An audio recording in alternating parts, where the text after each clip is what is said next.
Hello there, welcome back to the channel. I'm back again with yet another random commander that's been generated, and I'm really glad this one got generated because I've had a lot of fun playing this over Christmas. And this is Rashmi and Ragavan, which is turned up on MtGO at last. So, 1 green, blue and red for a 2/4 elf monkey. Yep, okay. And whenever you cast your first spell during each of your turns, exile the top card of a target opponent's library and create a treasure token. You then may cast the exiled card without paying its mana cost if its mana value is less than the number of artifacts you control.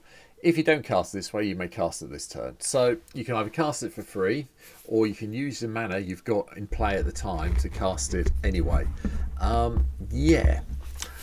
Oh, I've had a lot of fun with this over the Christmas period, and one of the games that came out looked like this.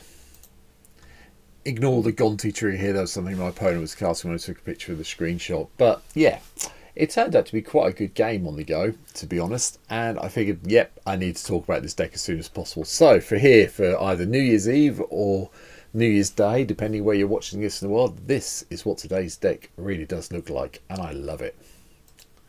So, starting at the beginning, we have Goldvein Hydra. This is lovely because of all the treasures it produces when it dies off.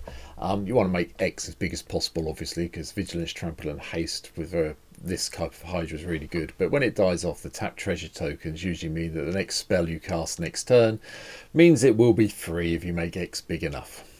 Impulsive Pilfer is also in because it gives a treasure token when it dies off, and then the Encore ability is useful as well to give us those 3 extra treasures, assuming you've still got 3 opponents. Bristling Bill's in just to take advantage of the lands we're going to be playing out, and doubling up the +1/+1 counters does kind of help. Charming Scoundrel, depending what we need, the treasure token is usually where I go with it, but occasionally it's a reverse of the loop, whatever it's called. Rummage, that's the phrase I'm looking for. We do a bit of rummaging. Very unusual to do the Wicked Roll token, but occasionally we do, but not that often. Gala Greeter's a hint, it gives us a treasure every time we cast a creature. Well, for the first turn, each turn anyway. Generous Plunderer, back again, more treasures automatically generated, and the damage they produce is lovely. Loyal Apprentice is in because it gives us a Thopter artifact creature token, which counts towards the artifacts we need for Rashman and Ragavan. Prosperous Innkeeper gives a bit of life in a treasure. Carotid gives us ramp. Tower Winder is just one of those cards that needs to be in nowadays, just to go and find your command tower. 2 mana for a reach Death Touch with the ability to go and find command tower is just wonderful from my point of view, so that's in. As you saw in the screenshot a minute ago, Academy Manufacturer plays a lot of duty in here to help us with our artifacts. And then Animar, Soul of the Elements, annoys people quite significantly, but having the reduction in casting costs of our creatures helps. Gimli of the Glittering Caves is in. Legendary creatures enter under our control. We get put +1/+1 counter, and hopefully we'll get some combat damage in with this guy to get a treasure. But we've got Gloin as well, so casting historic spells create treasure tokens. And if we really do need to goad something that we don't want attacking us, we can sack one off to goad that when Glolin's no longer summoning sick. Jeweled Thief's just in because it's a 3/3 Vigilance and Trample for 3 mana that gives us a treasure. Loyal Drake's in to give us that card draw we need. Nissa Resurgent Animist appears to help us with our ramping when we do the landfall. Zorn had to be in for the extra treasure tokens. Adrex and Nev Twin Casters just doubles up on our wonderful token generation that we have going on. Atuzu the Blazing Sky gives us 3 treasures when they die. And Glittermonger just taps to give us a treasure token, which really does help out no end. From the Glittermonger, we go to Rose Room Treasurer, another one of the new Alliance ability creatures. Whenever a creature you control enters, if it's the first or second time you get a treasure, and then otherwise you just pay X and just chuck around some damage if you want to. Yeah, 2 creatures a turn is possible, so the extra 2 treasures do help. Siege Gang Lieutenant is just here to give us some goblins to block with realistically, as long as we've got Rashmi and Ragavan in play when this is in play.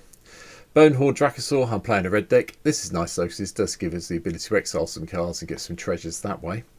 And then Gimbal Gremlin Prodigy. At the beginning of your end step, create a 0/0 red gremlin artifact creature token and put X +1/+1 counters on it, where X is a number of differently named artifact tokens you control. Love this card, it's fantastically good fun in this deck. Goldspan for the extra treasures, and then Krum Ludwig's Opius gives us a A card draw every time someone casts their second spell each turn. Yeah, and the flying at haste 5 mana 4/4, pretty good. Loyal Guardian just chucks around +1/+1 counters when we have Rashmi in play to help us get there. Asi lets us drop extra lands. Ancient Copper Dragon gives us a whole load of treasure tokens, which is just stupid. Atali, the Primal Storm, lets us get spells going when we attack. Kappa Cannoneer is just another big artifact that counts towards Rashmi and is quite difficult for your opponents to deal with outside of sort of major wrath effect type thing. Kodama of the East Tree just helps us put more permanents into play if we need them in play, and then Old Gnawbone for all those additional treasures we'll get when we get combat damage in. Had to be here. Spells wise, Ball Control with Cyclonic Rift to start with, then we've got the usual selection of ramp spells with Farseek, Nature's Law, 3 visits. Day's Undoing is here just so we can shuffle everything back in if things start going pear-shaped. Yes, we lose the rest of our turn, but doing your second main phase, you're ahead anyway usually. Genesis Wave because, I just love Genesis Wave, so it's in.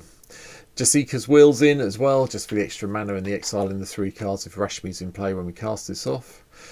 Prismari Command, couple of sort of like shock and a treasure, or destroy a target artifact. It's very unlikely you do the super loot, but it can be done if you need it to be. Chain Reaction, more board control. Temper Discovery to get everyone to go and get extra lands and help your land count out ridiculously. Echo Storm because it's just silly. When you cast this spell, copy it for each time you've cast your commander from the command zone this game, and you choose new targets for the copies and create a token that's a copy of target artifact. Not one you control, any artifact on the board. So far I've managed to copy a Portal to Phyrexia and Chimley, the one that does the whole Discover 5 thing at the end of your turn, whatever it is, you know the one I mean. Genesis Ultimatum's in. Haven't played this for ages and figured if anyone had a good chance of having this happen, it would be in this deck with the treasures, even if it does mean sacking them off, but doing this is always great fun. And then Blasphemous Axe for a bit more ball control. Now, we are keen on artifacts, so we have got quite a few coming up now because obviously we need them in play to make sure we can cast the things we're taking off the top of someone's library for free. So the usual Suspend Tour here along with the Elixir, and then we have Soul Ring, Arcane Signet, all 3 medallions, all 3 talismans, just to give us that little bit more of rampage if we need it. The Nuka-Cola vending machine also makes an appearance. It's an artifact itself. It creates food artifacts, and when we sacrifice the food to gain some life, we get treasures. I can't complain really about this. I think this is a great card. I really wish this wasn't in the Fallout set. It was just in a normal standard MTG set. Hopefully they'll do a version of it at some stage that will be, but this card is phenomenal in Commander. I love it. The Reaver Cleaver's in, just gives those extra treasures when we deal the damage, and then Tempting Contract. At the beginning of our upkeep, each opponent may create a treasure token, and for each opponent who does, you create a treasure token. Yeah, really do like the Tempting Contract. It's good fun. 3 enchantments, nothing too fancy. Clan Crafter's in, coming in as one of the backgrounds, and we get to sacrifice an artifact to put a +1/+1 counter on our Rashmi and Ragavan if we need to and draw a card. So that's pretty cool. Fey Offering, just to give us, if we've cast a creature and a non-creature spell, we get a clue of food and a treasure. And then Storm the Vault, because, you know, whenever one or more creatures you control deal combat damage to a player, create a treasure token, and then if we control 5 more artifacts, we get to flip it and basically have a way of getting a stupid amount of mana. Yeah, Tolarian Academy style, all good fun. Beyond that, the lands are all blue, red and green ones, as you can expect. A couple of things I will point out. Academy Runes is here just to make sure that if any of our artifacts do get destroyed, we can put them on top of our library to redraw. We have got Frontier Bivouac. We've got Homeward Path to stop all our stuff getting nicked and returned to us. Mines of Moria gives us treasures if we want to exile things from our graveyard. Ramp spells are the perfect target to exile off once we've used them up.